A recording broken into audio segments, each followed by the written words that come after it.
What is going on, guys? I am back. I did make it back in time. There shouldn't be any gap in uploads.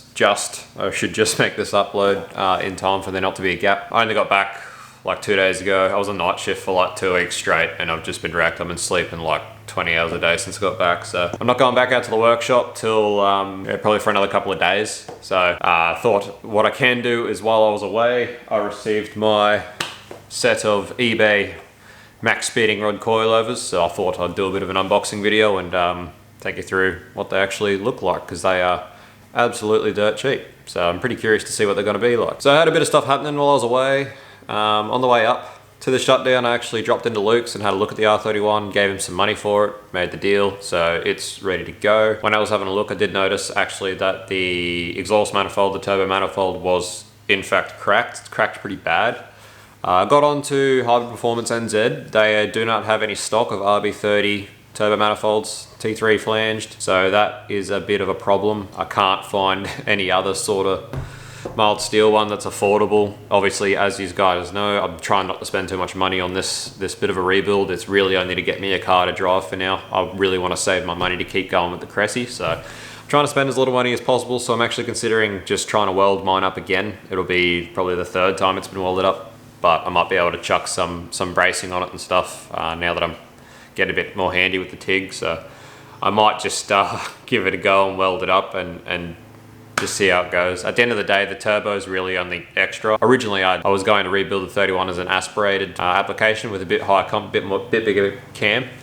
But the fact is, I already had the turbo, so it was going to be a lot cheaper just to turbo it than it was going to be to put a cam in it and actually go down that route. So that's why I ended up getting turboed in the first place. So I'm trying not to get too carried away with it, and try and just probably weld up the manifold, and if it holds together, awesome. If not, well then it'll be like driving an aspirated one with just a little bit of help from a turbo that's going to be pretty laggy and not spooly, but it is a very small turbo. So that's what I'm probably going to do, try and save money, because the only other options are Hybrid Manifold. NZ do have a split entry version of that manifold for sale, but it's like 650 bucks by the time it's landed. And after that, there's like a TOG manifold, which is I think like 780 bucks landed or something like that. The other option is to get another eBay stainless one, which chances are it's going to crack anyway, so I may as well just use the one I've already got and try and weld it up. So that happened, but apart from that, had a look at that. That's all there. It's all pretty good. There's a fair bit of work in it, obviously, as we all know, so it's going to be a lot of work, but I really want to get it done pretty quick. On the way home, I actually bought a new gearbox for the Cressida, which I know a lot of people are going to think is a bit funny after going through the effort of rebuilding the TVT6. But basically, me and Rex have been talking about another project we've got coming up that we were looking for a gearbox for. We're thinking about going a T5 5-speed, but for what we could find, the T56 was going to be about the same price. So we started looking at TVT6s for sale, and a TR6060 came up for sale, which was on the way home from where this shut was. So it was literally on the way home. It was cheap. I paid as much for the gearbox as I paid for just the parts to rebuild the TVT6. So I got the TR6060 for 900 bucks. It's a better box. It's going to be better all round. So basically the TVT6 that I rebuilt is now going to get delegated to another project, which I will talk about later on. And I got a new gearbox for the Cressy. But that's a little bit of a mumble jumble. I'll probably do an update on the Cressida soon. Not much work going into it, obviously, but just a few costly things like this gearbox, and I've sold a fair bit of stuff off the SS since to bring that price back down. So I'll probably do that soon as well. But anyway, we'll get into that. I'll unbox these coilovers and we'll have a look at them, eh?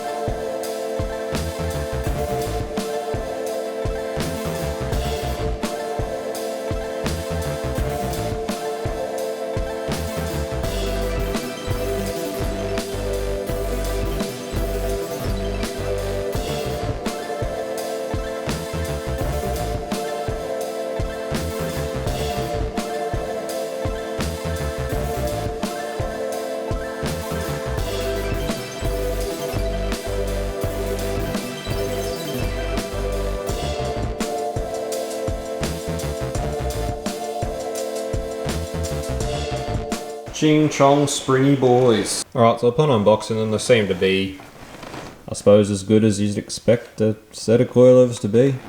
Adjustment seems to be fine. They actually come with your adjusting spanners. Spring rates are 8s and 7s, which is pretty typical of S13 coilovers. Normally you see 8s and 7s or 8 and 6s. which is pretty much, I'm pretty sure this is the same spring rates I had in mine prior to selling it, which I'm pretty sure like they work fine. The setup I had in that before that, so there's nothing obviously disgustingly wrong about these coilovers, but as we all know, I'm pretty sure they were literally, this set was like 340 bucks for the entire set shipped, so very, very, very cheap. Obviously, this is not ideal, but as I was saying, I'm trying not to capitalize too much on this build because I really want to save the money to get the Cressida done. I really just want to get this driving, so I've got a car to drive in the meantime. So I'm going to see how these go and work, but I didn't unbox all of them just because it's going to be a pain in the ass to box them back up to get them out there, but just looking at them, they just seem to look pretty standard. Got your little MaxSpeeding rods on the coil, on the camber tops there, whatever focus. No, I'm not going to do it. But yeah, no, cannot complain. So yeah, honestly, cheap coilovers. I don't really know what to expect from them, how much to expect from them. But yeah, they seem pretty standard, pretty much as I expected. To unbox them is what they look like. But yeah, I suppose time will tell on how they go.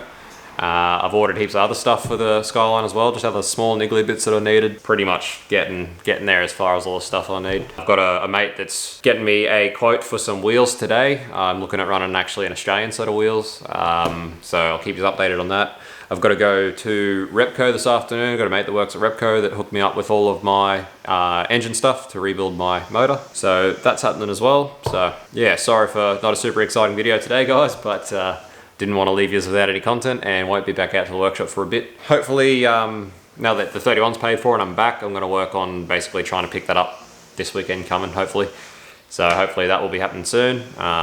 I've been on to a few people. I'm looking at getting some stickers made, just some Lap stickers. They will probably be available for purchase fairly soon, hopefully. And I'm thinking about doing like a bit of a giveaway regarding the stickers on my Instagram page. So if you haven't followed it, go and follow it. Anyway, stuff's definitely going. I'll definitely get cracking again now that I'm back. And yeah, try and get this 31 smashed out. And me and Rex will, I suppose, put heads together and try and get everything we need ready for this next build pretty much ready, and then we'll announce that as well, and I think everyone's going to be pretty excited about that. And yeah, so cheers for watching as always, guys. I will be around and I will see you very soon. Cheers.